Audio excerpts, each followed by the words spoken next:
The third law. Make it easy. 11. Walk slowly, but never backward.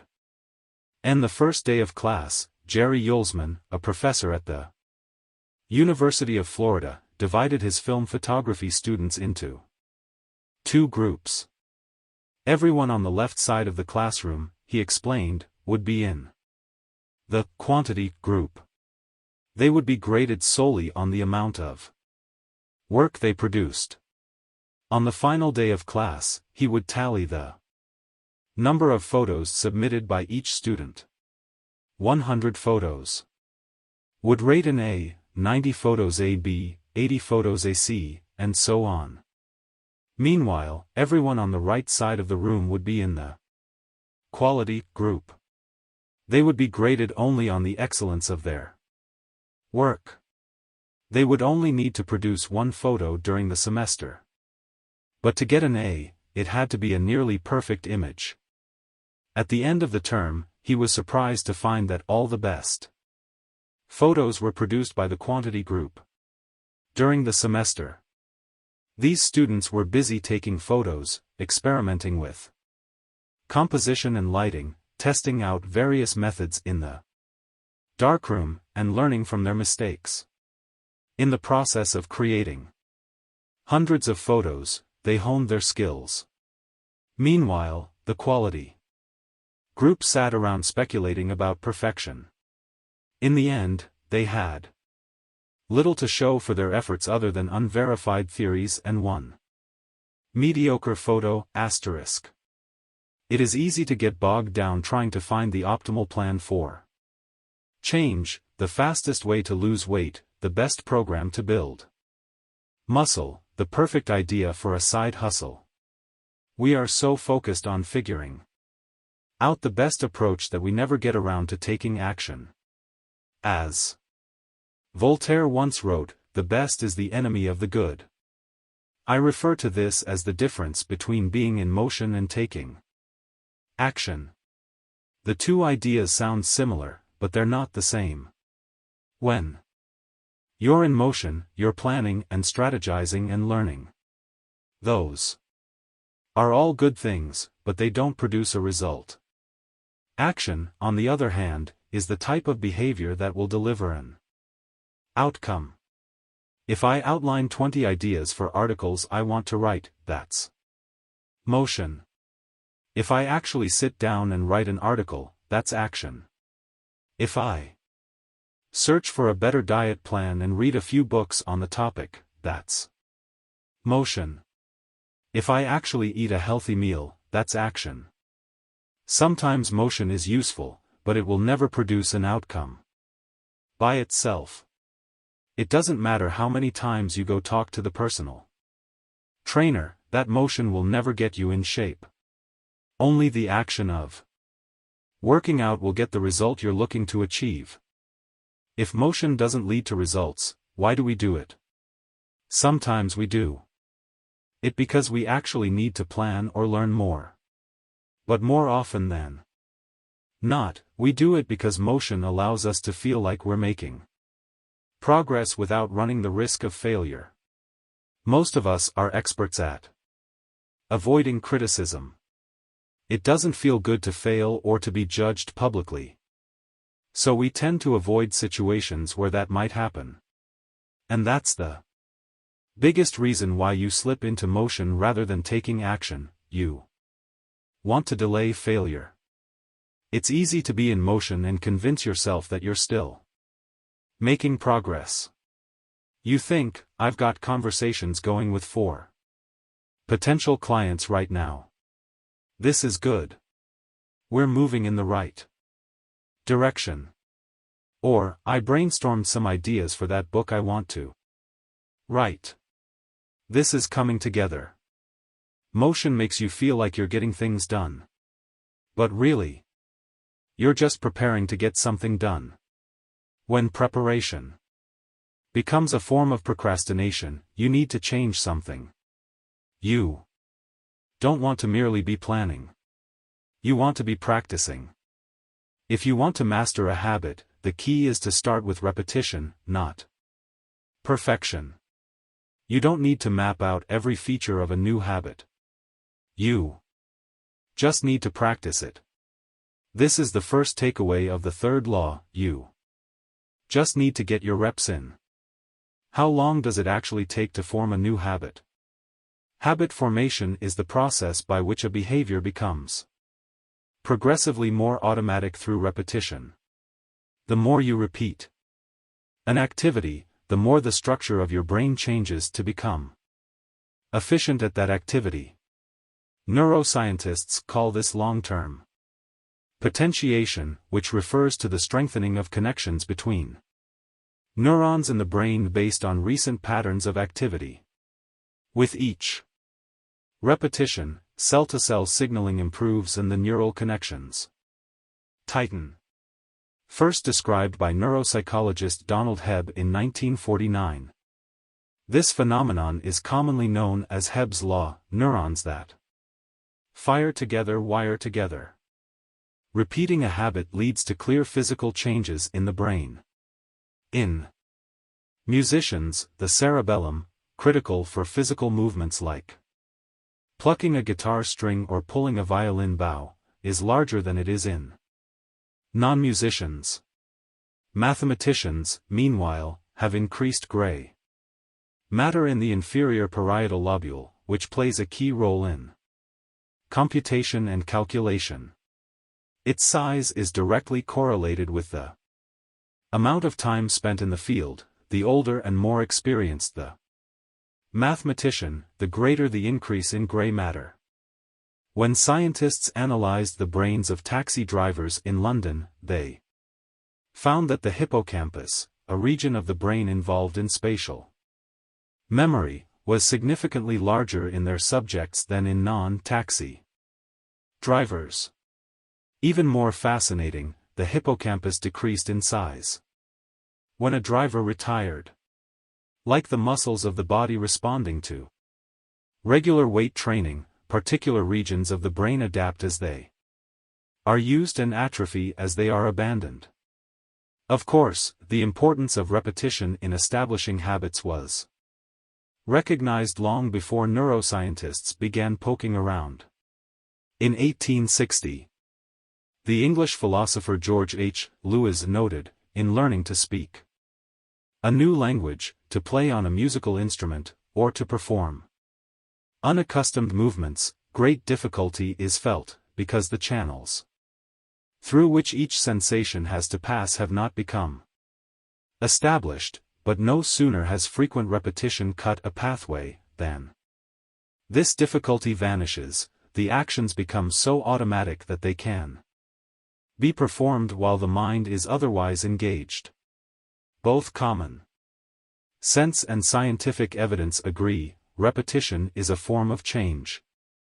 Each time you repeat an action, you are activating a particular neural circuit associated with that habit. This means that simply putting in your reps is one of the most critical steps you can take to encoding a new habit. It is why the students who took tons of photos improved their skills while those who merely theorized about perfect photos did not. One group engaged in active practice, the other in passive learning. One in action, the other in motion. All habits follow a similar trajectory from effortful practice to automatic behavior, a process known as automaticity. Automaticity is the ability to perform a behavior without thinking about each step, which occurs when the non-conscious mind takes over. It looks something like this. The habit line. Figure 11, in the beginning, point A, a habit requires a good deal of effort and concentration to perform. After a few repetitions, point B, it gets easier, but still requires some conscious attention. With enough practice, point C, the habit becomes more automatic than conscious. Beyond this threshold, the habit line, the behavior can be done more or less without thinking. A new habit has been formed. On the following page, you'll see what it looks like when researchers Track the level of automaticity for an actual habit like walking for 10 minutes each day. The shape of these charts, which scientists call learning curves, reveals an important truth about behavior change. Habits form based on frequency, not time. Walking 10 minutes per day. Figure 12, this graph shows someone who built the habit of walking for 10 minutes after breakfast each day. Notice that as the repetitions increase, so does automaticity, until the behavior is as easy and automatic as it can be. One of the most common questions I hear is, how long does it take to build a new habit? But what people really should be asking is, how many does it take to form a new habit? That is, how many repetitions are required to make a habit automatic? There is nothing magical about time passing with regard to habit formation. It doesn't matter if it's been 21 days or 30 days. Or 300 days. What matters is the rate at which you perform the behavior. You could do something twice in 30 days, or 200 times. It's the frequency that makes the difference. Your current habits have been internalized over the course of hundreds, if not thousands, of repetitions. New habits require the same level of frequency. You need to string together enough successful attempts until the behavior is firmly embedded in your mind and you cross the habit line. In practice, it doesn't really matter how long it takes for a habit to become automatic. What matters is that you take the actions you need to take to make progress. Whether an action is fully automatic is of less importance. To build a habit, you need to practice it. And the most effective way to make practice happen is to adhere to the third law of behavior change, make it easy. The chapters that follow will show you how to do exactly that. Chapter Summary. The third law of behavior change is make it easy. The most effective form of learning is practice, not planning. Focus on taking action, not being in motion. Habit formation is the process by which a behavior becomes progressively more automatic through repetition. The amount of time you have been performing a habit is not as important as the number of times you have performed it. 12. The Law of Least Effort. In his award-winning book, Guns, Germs, and Steel, anthropologist and biologist Jared Diamond points out a simple fact: different continents have different shapes. At first glance, this statement seems rather obvious and unimportant, but it turns out to have a profound impact on human behavior. The primary axis of the Americas runs from north to south.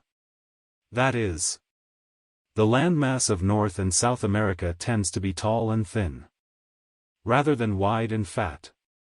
The same is generally true for Africa. Meanwhile, the landmass that makes up Europe, Asia, and the Middle East is the opposite. This massive stretch of land tends to be more east-west in shape. According to Diamond, this difference in shape played a significant role in the spread of agriculture over the centuries.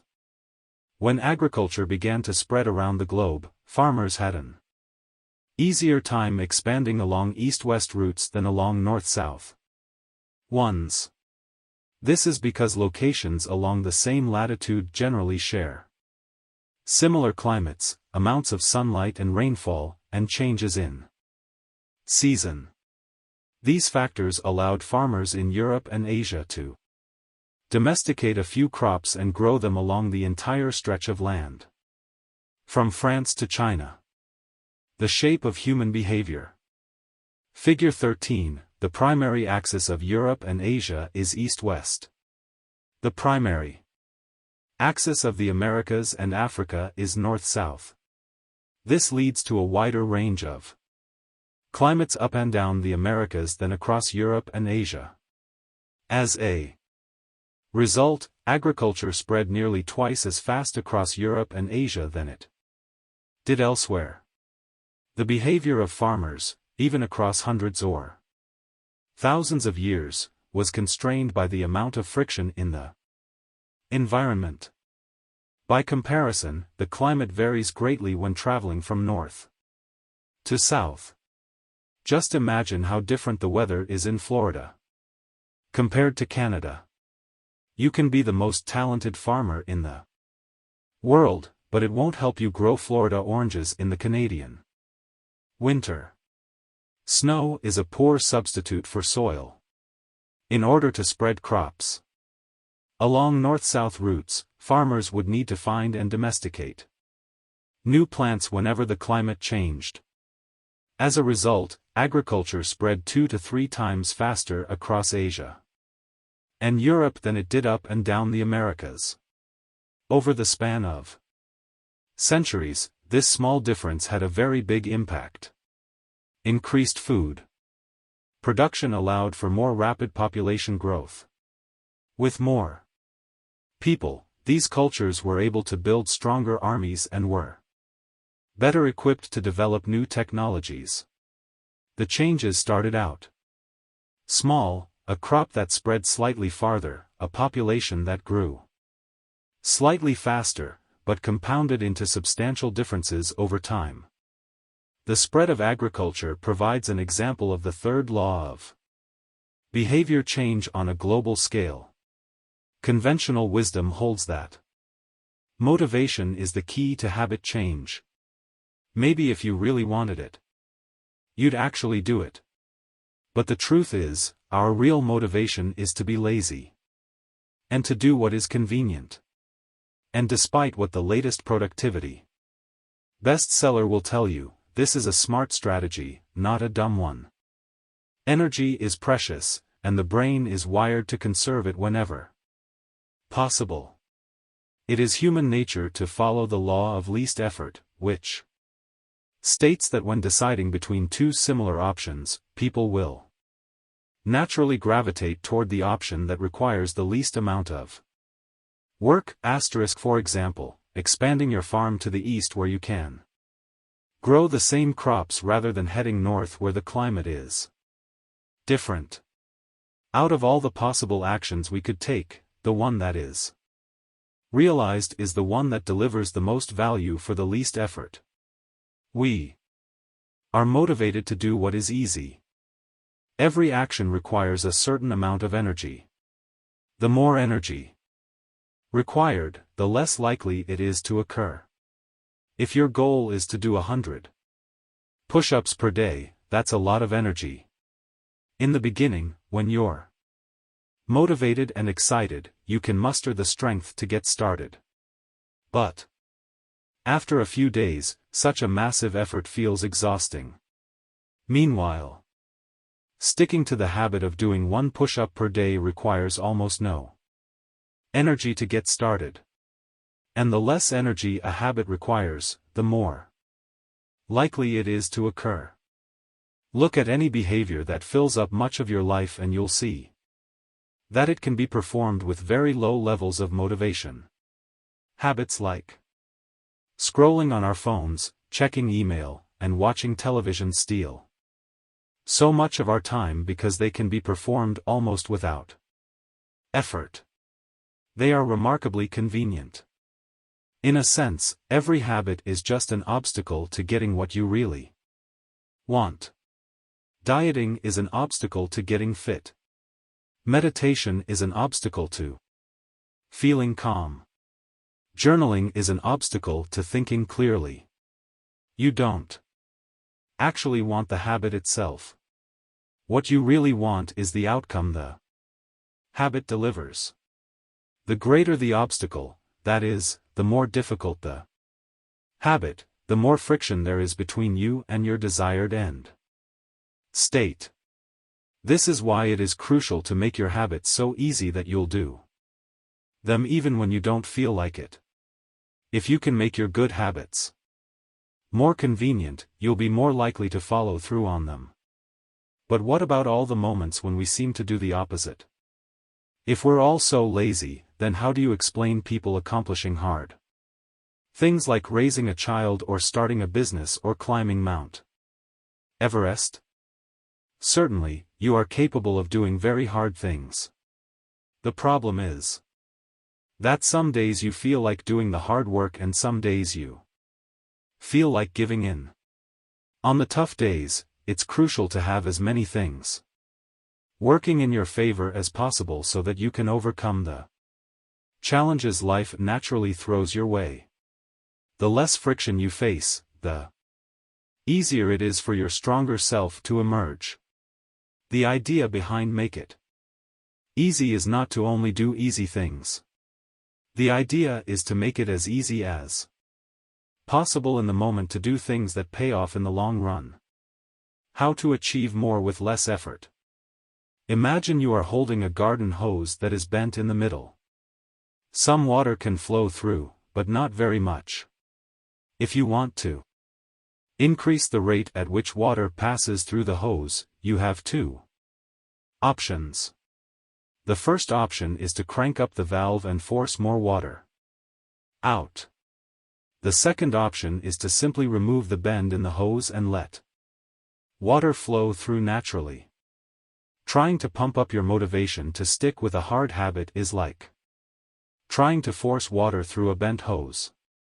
You can do it, but it requires a lot of effort and increases the tension in your life. Meanwhile, making your habit simple and easy is like removing the bend in the hose. Rather than trying to overcome the friction in your life, you reduce it.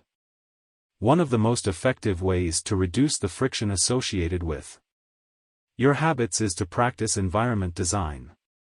In Chapter 6, we discussed environment design as a method for making cues more obvious, but you can also optimize your environment to make actions easier. For example, when deciding where to practice a new habit, it is best to choose a place that is already along the path of your daily routine. Habits are easier to build when they fit into the flow of your life. You are more likely to go to the gym if it is on your way to work, because stopping doesn't add much friction to your lifestyle. By comparison, if the gym is off the path of your normal commute, even by just a few blocks, now you're going out of your way to get there. Perhaps even more effective is reducing the friction within your home or office. Too often, we try to start habits in high-friction environments. We try to follow a strict diet while we are out to dinner with friends. We try to write a book in a chaotic household. We try to concentrate while using a smartphone filled with distractions. It doesn't have to be this way. We can remove the points of friction that hold us back. This is precisely what electronics manufacturers in Japan began to do in the 1970s. In an article published in The New Yorker titled Better All the Time, James Shirowaiki writes, Japanese firms emphasized what came to be known as lean production, relentlessly looking to remove waste of all kinds from the production process, down to redesigning workspaces, so workers didn't have to waste time twisting and turning to reach their tools. The result was that Japanese factories were more efficient and Japanese products were more reliable than American ones. In 1974, service calls for American-made color televisions were 5 times as common as for Japanese televisions. By 1979, it took American workers 3 times as long to assemble their sets. I like to refer to this strategy as addition by subtraction *. The Japanese companies looked for every point of friction in the manufacturing process and eliminated it. As they subtracted wasted effort, they added customers and revenue. Similarly, when we remove the points of friction that sap our time and energy, we can achieve more with less effort. This is one reason tidying up can feel so good. We are simultaneously moving forward and lightening the cognitive load our environment places on us. If you look at the most habit-forming products, you'll notice that one of the things these goods and services do best is remove little bits of friction from your life. Meal delivery services reduce the friction of shopping for groceries. Dating apps reduce the friction of making social introductions. Ride-sharing services reduce the friction of getting across town. Text messaging reduces the friction of sending a letter in the mail. Like a Japanese television manufacturer redesigning their workspace to reduce wasted motion, successful companies design their products to automate, eliminate, or simplify as many steps as possible. They reduce the number of fields on each form. They pare down the number of clicks required to create an account. They deliver their products with easy-to-understand directions or ask their customers to make fewer choices. When the first voice-activated speakers were released, products like Google Home, Amazon Echo, and Apple HomePod, I asked a friend what he liked about the product he had purchased. He said it was just easier to say, play some country music, than to pull out his phone, open the music app, and pick a playlist. Of course, just a few years earlier, having unlimited access to music in your pocket was a remarkably frictionless behavior compared to driving to the store and buying a CD. Business is a never-ending quest to deliver the same result in an easier fashion. Similar strategies have been used effectively by governments. When the British government wanted to increase tax collection rates, they switched from sending citizens to a web page where the tax form could be downloaded to linking directly to the form, reducing that one step. In the process increased the response rate from 19.2% to 23.4%. For a country like the United Kingdom, those percentage points represent millions in tax revenue. The central idea is to create an environment where doing the right thing is as easy as possible. Much of the battle of building better habits comes down to finding ways to reduce the friction associated with our good habits and increase the friction associated with our bad ones. Prime the environment for future use. Oswald Knuckles is an IT developer from Natchez, Mississippi. He is also someone who understands the power of priming his environment. Knuckles dialed in his cleaning habits by following a strategy he refers to as resetting the room. For instance, when he finishes watching television, he places the remote back on the TV stand, arranges the pillows on the couch, and folds the blanket. When he leaves his car, he throws any trash away. Whenever he takes a shower, he wipes down the toilet while the shower is warming up. As he notes, the perfect time to clean the toilet is right before you wash yourself in the shower anyway. The purpose of resetting each room is not simply to clean up after the last action, but to prepare for the next action. When I walk into a room, everything is in its right place, Knuckles wrote. Because I do this every day in every room, stuff always stays in good shape. People think I work hard, but I'm actually really lazy. I'm just proactively lazy. It gives you so much time back. Whenever you organize a space for its intended purpose, you are priming it to make the next action easy. For instance, my wife keeps a box of greeting cards that are pre-sorted by occasion, birthday, sympathy, wedding, graduation, and more. Whenever necessary, she grabs an appropriate card and sends it off. She is incredibly good at remembering to send cards because she has reduced the friction of doing so. For years, I was the opposite. Someone would have a baby. And I would think, should send a card. But then weeks would pass. And by the time I remembered to pick one up at the store, it was too late. The habit wasn't easy. There are many ways to prime your environment so it's ready for immediate use. If you want to cook a healthy breakfast, place the skillet on the stove, set the cooking spray on the counter, and lay out any plates and utensils you'll need the night before. When you wake up, making breakfast will be easy. Want to draw more? Put your pencils, pens, notebooks, and drawing tools on top of your desk, within easy reach. Want to exercise?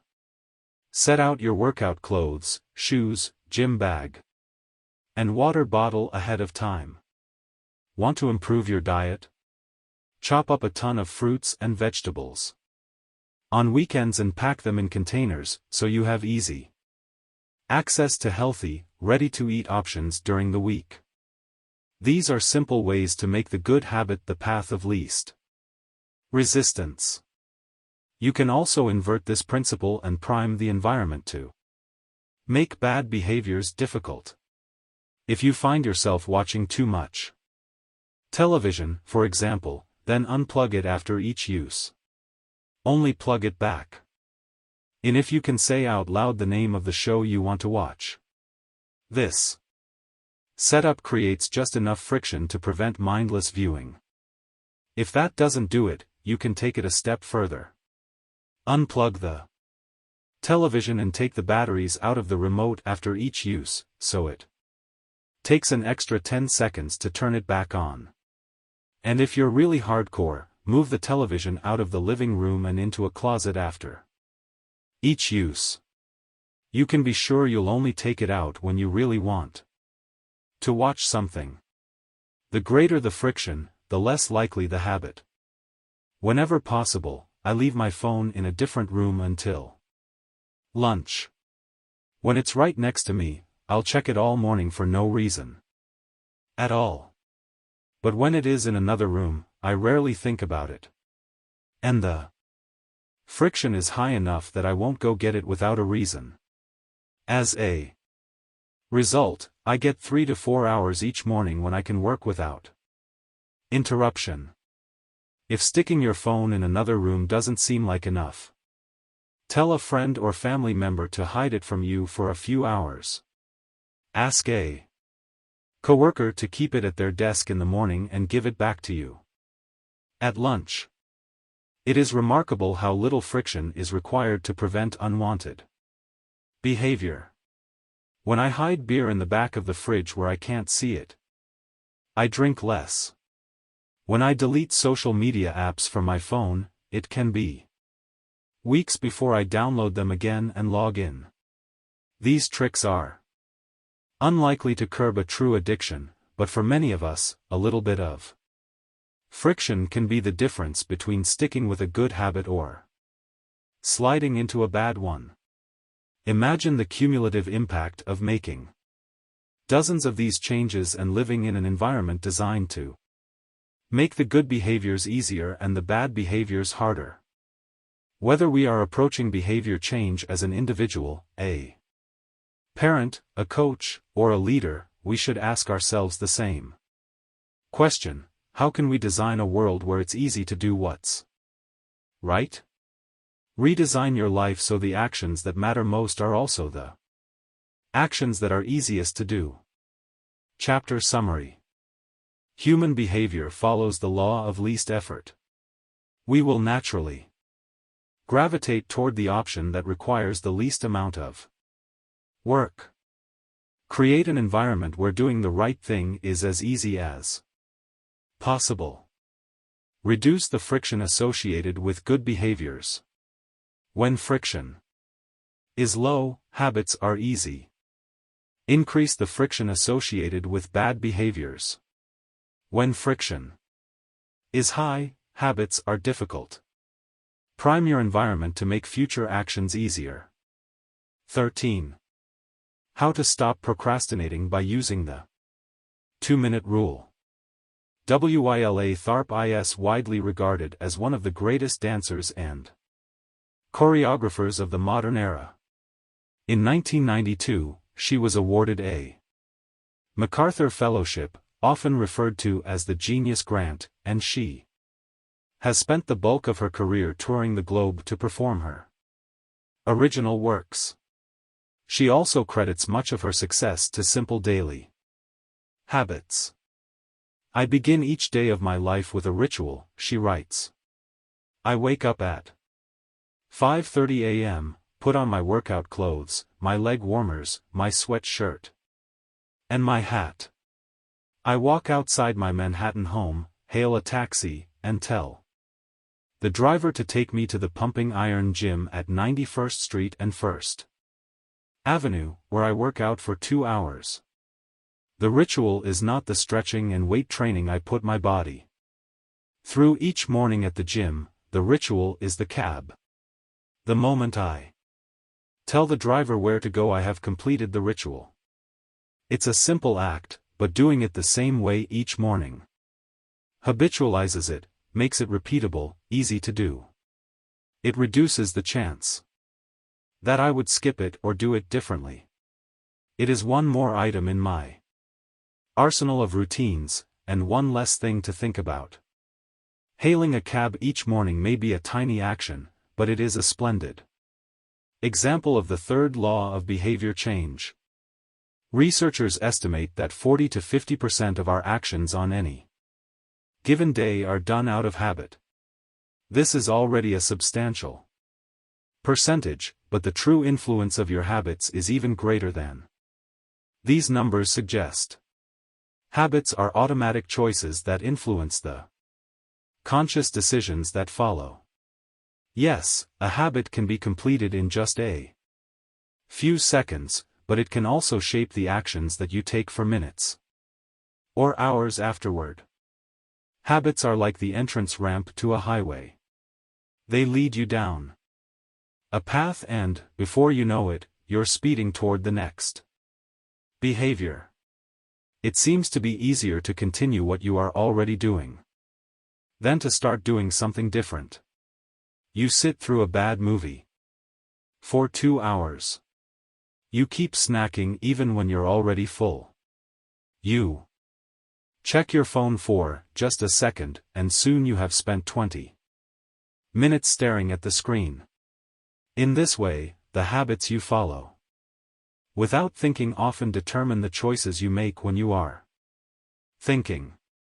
Each evening, there is a tiny moment, usually around 5:15 p.m. that shapes the rest of my night. My wife walks in the door from work, and either we change into our workout clothes and head to the gym, or we crash onto the couch, order Indian food, and watch the Vice **. Similar to Twyla Tharp hailing the cab, the ritual is changing into my workout clothes. If I change clothes, I know the workout will happen.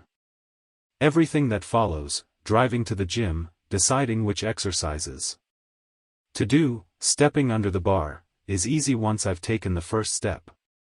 Every day, there are a handful of moments that deliver an outsized impact. I refer to these little choices as decisive moments. The moment you decide between ordering takeout or cooking dinner. The moment you choose between driving your car or riding your bike. The moment you decide between starting your homework or grabbing the video game controller. These choices are a fork in the road. Decisive moments.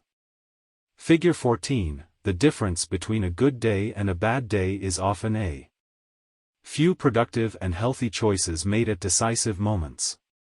Each one is like a fork in the road, and these choices stack up throughout the day and can ultimately lead to very different outcomes. Decisive moments set the options available to your future self.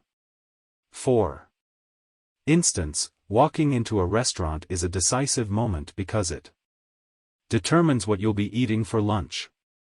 Technically, you are in control of what you order, but in a larger sense, you can only order an item if it is on the menu. If you walk into a steakhouse, you can get a sirloin or a ribeye, but not sushi.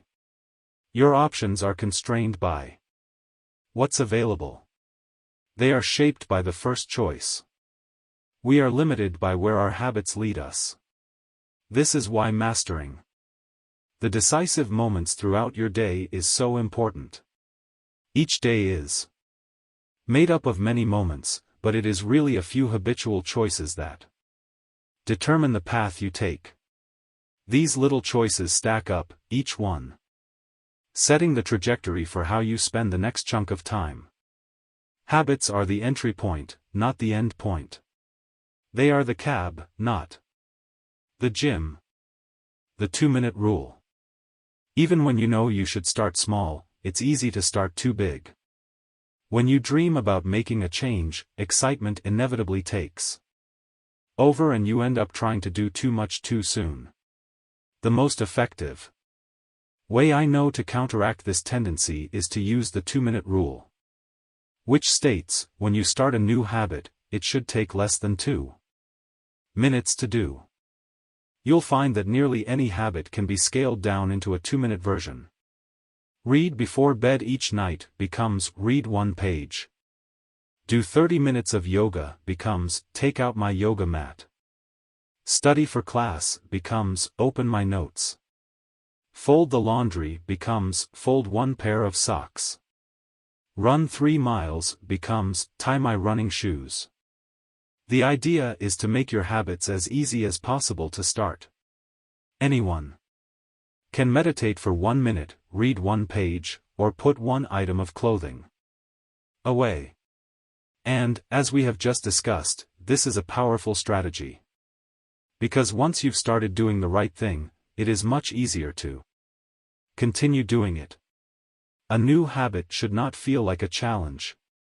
The actions that follow can be challenging, but the first 2 minutes should be easy. What you want is a gateway habit that naturally leads you down a more productive path. You can usually figure out the gateway habits that will lead to your desired outcome by mapping out your goals on a scale from very easy to very hard. For instance, running a marathon is very hard. Running a 5K is hard. Walking 10,000 steps is moderately difficult. Walking 10 minutes is easy. And putting on your running shoes is very easy. Your goal might be to run a marathon, but your gateway habit is to put on your running shoes. That's how you follow the 2-minute rule.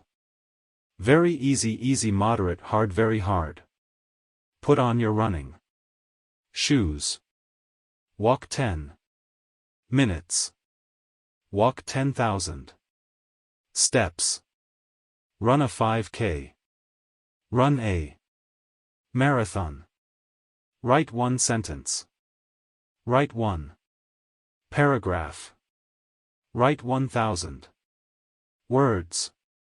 Write a 5,000-word article. Write a book. Open your notes.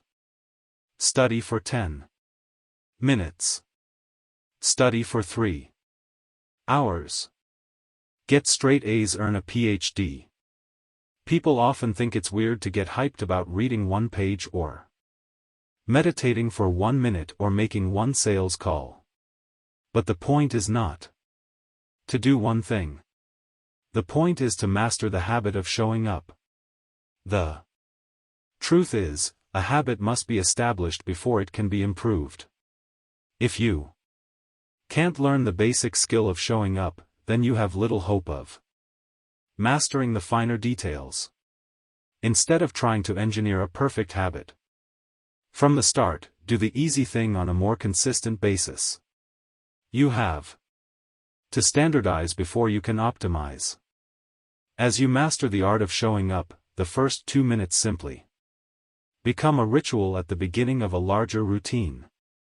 This is not merely a hack to make habits easier, but actually the ideal way to master a difficult skill.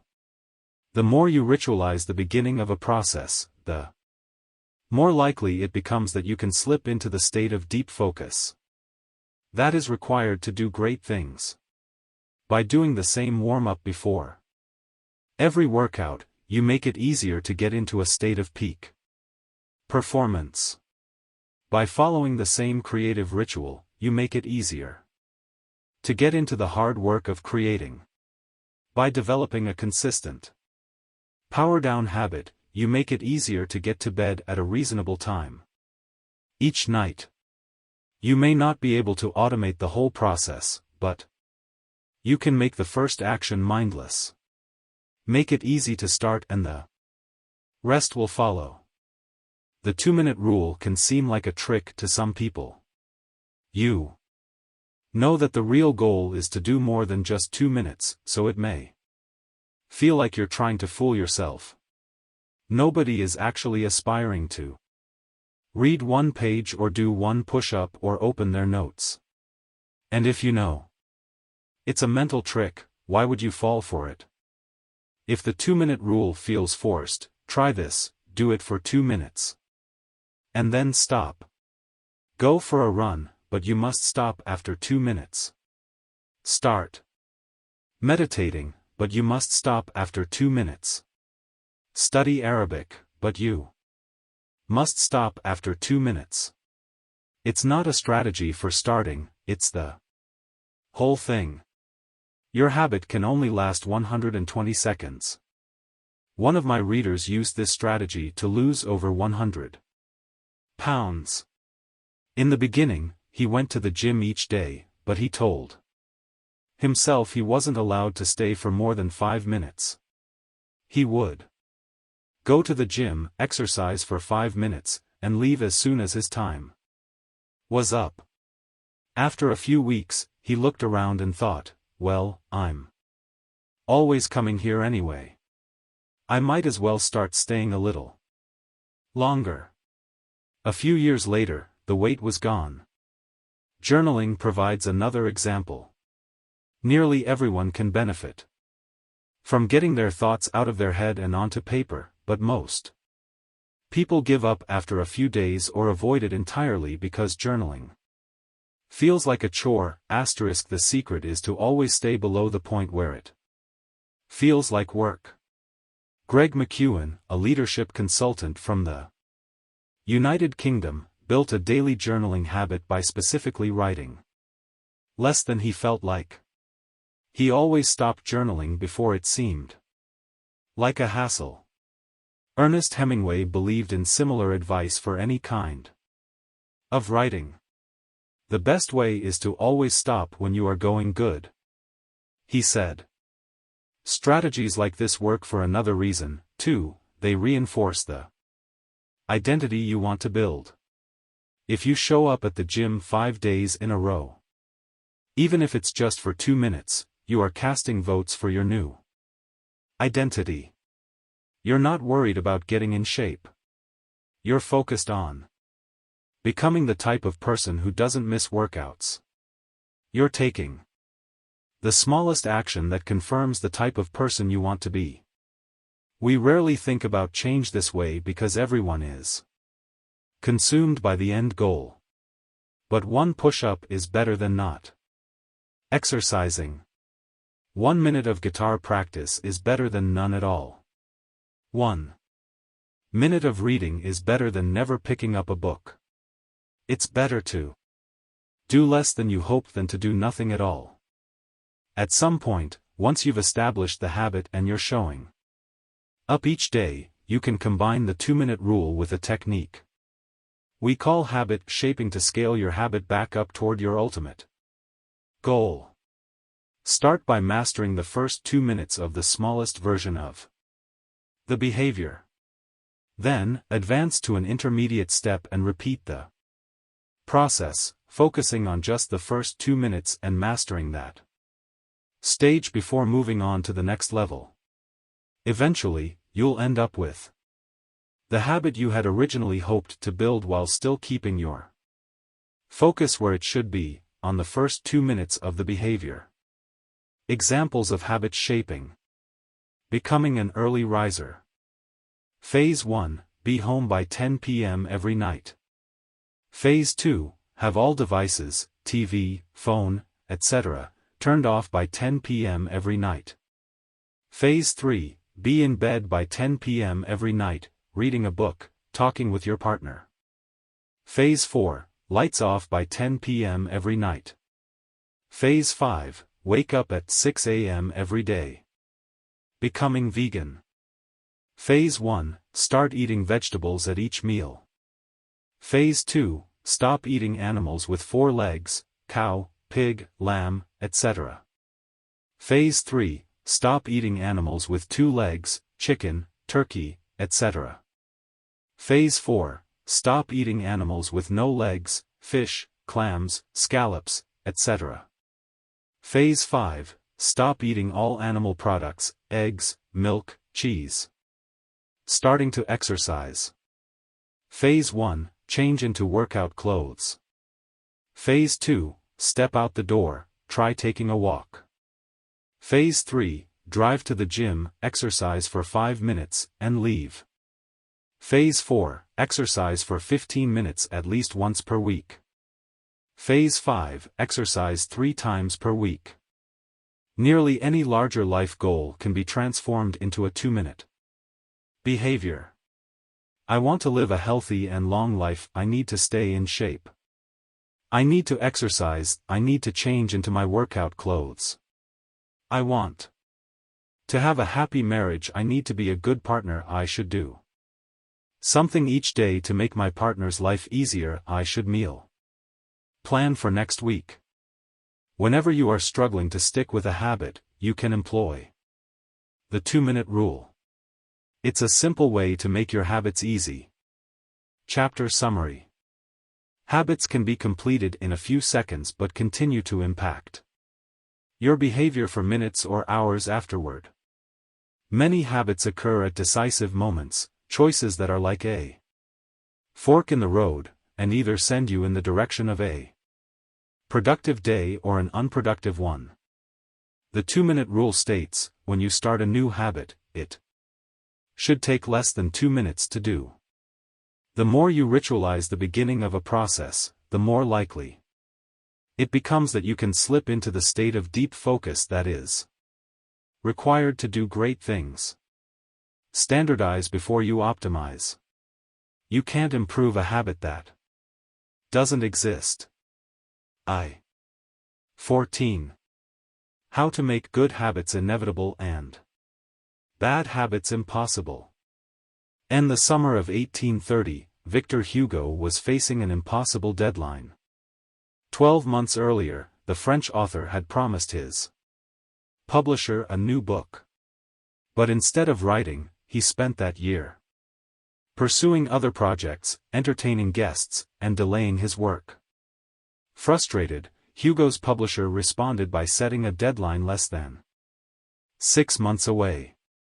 The book had to be finished by February 1831. Hugo concocted a strange plan to beat his procrastination.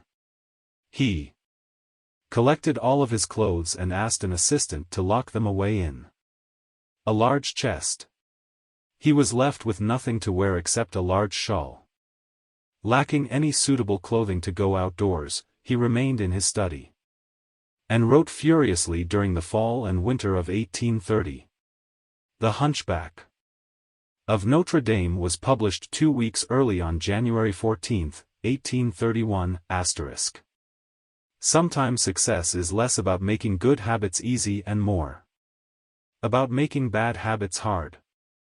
This is an inversion of the third law of behavior change: make it difficult.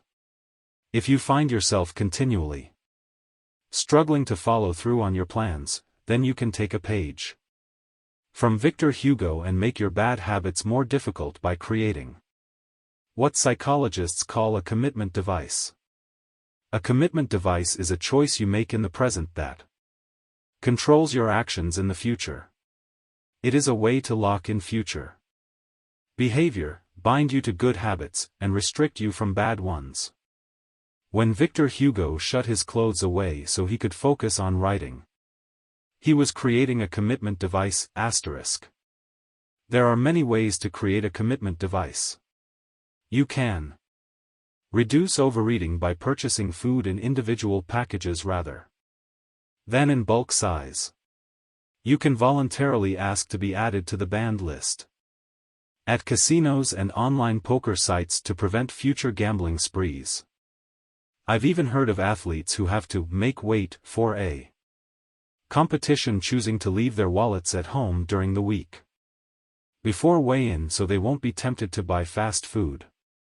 As another example, my friend and fellow habits expert Nir Eyal purchased an outlet timer, which is an adapter that he plugged in between his internet router and the power outlet.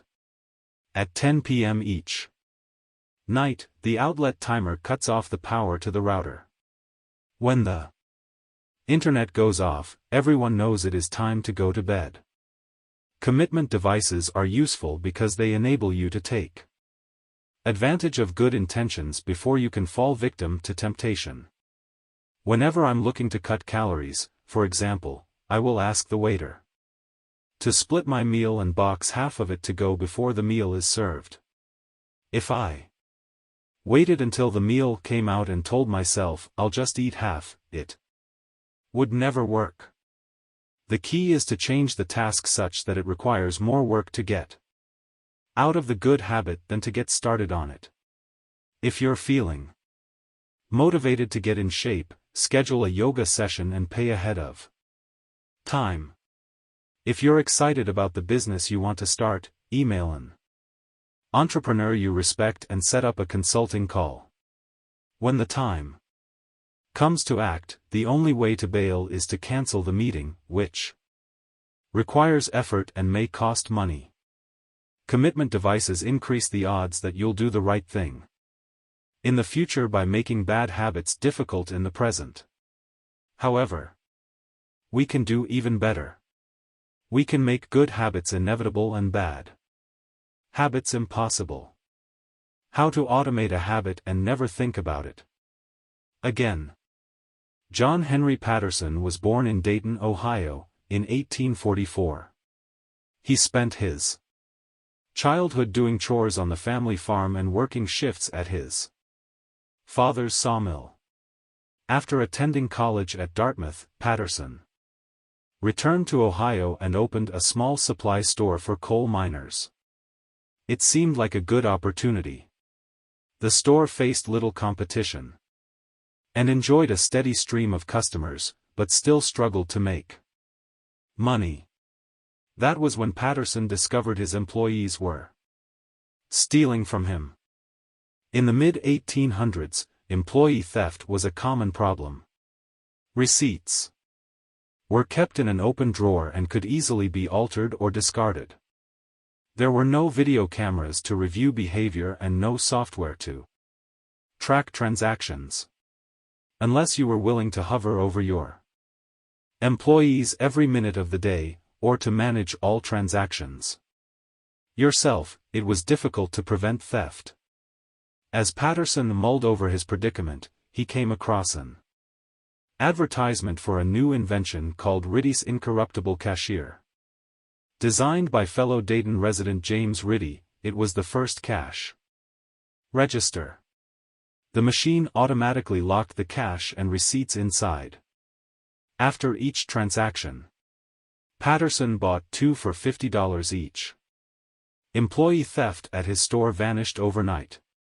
In the next 6 months, Patterson's business went from losing money to making $5,000 in profit, the equivalent of more than $100,000 today. Patterson was so impressed with the machine that he changed businesses. He bought the rights to Riddy's invention and opened the National Cash Register Company. 10 years later, National Cash Register had over 1,000 employees and was on its way to becoming one of the most successful businesses of its time. The best way to break a bad habit is to make it impractical to do. Increase the friction until you don't even have the option to act. The Brilliance of the cash register was that it automated ethical behavior by making stealing practically impossible. Rather than trying to change the employees, it made the preferred behavior automatic. Some actions, like installing a cash register, pay off again and again. These one-time choices require a little bit of effort up front but create increasing value over time. I'm fascinated by the idea that a single choice can deliver returns again and again, and I surveyed my readers on their favorite one-time actions that lead to better long-term habits. The table on the following page shares some of the most popular answers. I'd wager that if the average person were to simply do half of the one-time actions on this list, even if they didn't give another thought to their habits, most would find themselves living a better life a year from now. These one-time actions are a straightforward way to employ the third law of behavior change. They make it easier to sleep well, eat healthy, be productive, save money, and generally live better. One-time actions that lock in good habits. Nutrition. Buy a water filter to clean your drinking water. Use smaller plates to reduce caloric intake. Sleep. Buy a good mattress. Get blackout curtains. Remove your television from your bedroom. Productivity. Unsubscribe from emails. Turn off notifications and mute group chats.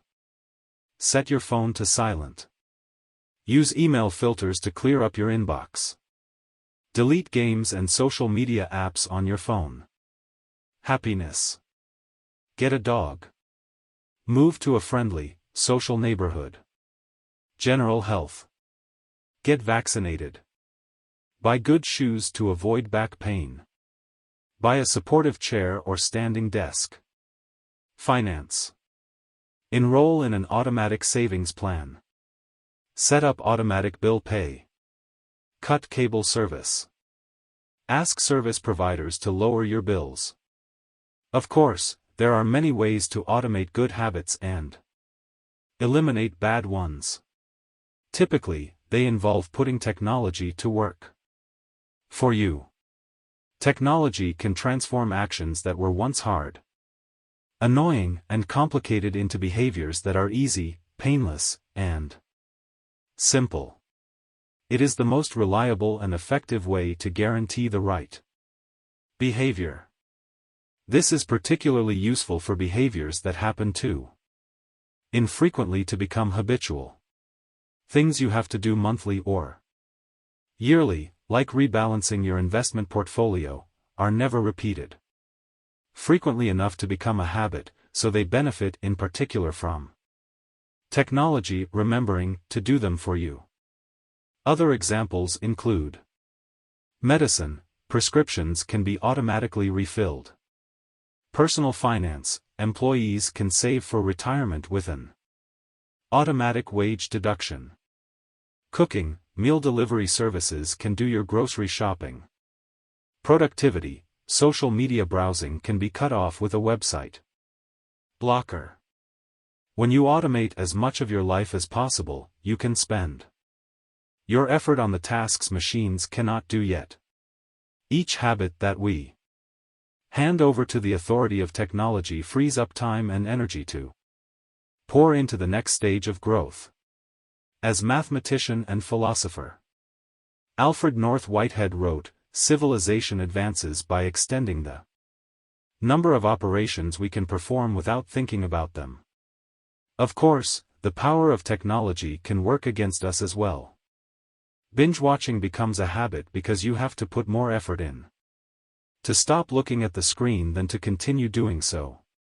Instead of pressing a button to advance to the next episode, Netflix or YouTube will autoplay it for you. All you have to do is keep your eyes open. Technology creates a level of convenience that enables you to act on your smallest whims and desires. At the mere suggestion of hunger, you can have food delivered to your door. At the slightest hint of Boredom, you can get lost in the vast expanse of social media.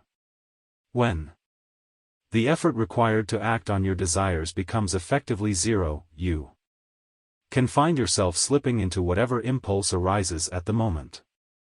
The downside of automation is that we can find ourselves jumping from easy task to easy task without making time for more difficult, but ultimately more rewarding, work. I often find myself gravitating towards social media during any downtime. If I feel bored for just a fraction of a second, I reach for my phone. It's easy to write off these minor distractions as just taking a break, but over time they can accumulate into a serious issue. The constant tug of just one more minute can prevent me from doing anything of consequence. I'm not the only one. The average person spends over 2 hours per day on social media. What could you do with an extra 600 hours per year? During the year I was writing this book, I experimented with a new time management strategy. Every Monday, my assistant would reset the passwords on all my social media accounts, which logged me out on each device. All week I worked without distraction. On Friday, she would send me the new passwords. I had the entire weekend to enjoy what social media had to offer until Monday morning when she would do it again. If you don't have an assistant, team up with a friend or family member and reset each other's passwords each week. One of the biggest surprises was how quickly I adapted. Within the first week of locking myself out of social media, I realized that I didn't need to check it nearly as often as I had been, and I certainly didn't need it each day. It had simply been so easy that it had become the default. Once my bad habit became impossible, I discovered that I did actually have the motivation to work on more meaningful tasks. After I removed the mental candy from my environment, it became much easier to eat the healthy stuff. When working in your favor, automation can make your good habits inevitable and your bad habits impossible. It is the ultimate way to lock in future behavior rather than relying on willpower in the moment. By utilizing commitment devices, strategic one-time decisions, and technology, you can create an environment of inevitability, a space where good habits are not just an outcome you hope for but an outcome that is virtually guaranteed. Chapter Summary. The inversion of the third law of behavior change is make it difficult. A commitment device is a choice you make in the present that locks in better behavior in the future. The ultimate way to lock in future behavior is to automate your habits. One-time choices, like buying a better mattress or enrolling in an automatic savings plan, are single actions that automate your future habits and deliver increasing returns over time. Using technology to automate your habits is the most reliable and effective way to guarantee the right behavior.